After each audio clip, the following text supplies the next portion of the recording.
Assalamu alaikum everyone, welcome back to Cardano video update today. So it's been a while I haven't talked about Cardano, and let's talk about this one. So you've actually made a move to the downside, but there's one pattern that I quickly want to show you that is happening for Cardano at this point of time. So if I take the trend line and we draw that resistance right over here, you do have a little bit of a break that is happening for Cardano at this point of time. So you can see that you had one resistance there, a little bit of resistance that you've broken out of. So you went down, came up like this, and now you're trying to go up. I do think that this whole pattern is more like a bump and run.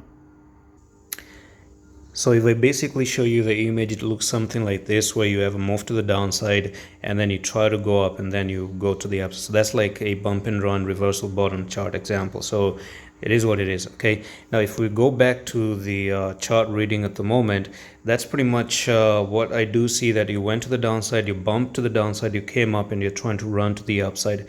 So the technical target is going to be the following. So if you take the trend line, again, put the trend line here and drag it down there, then you're looking for Cardano to actually make its move all the way up to nearly this price target, which is going to be 0.386. And that's pretty much it for this update. Quick one, and I'm going to see you with the next one. Allah Hafiz.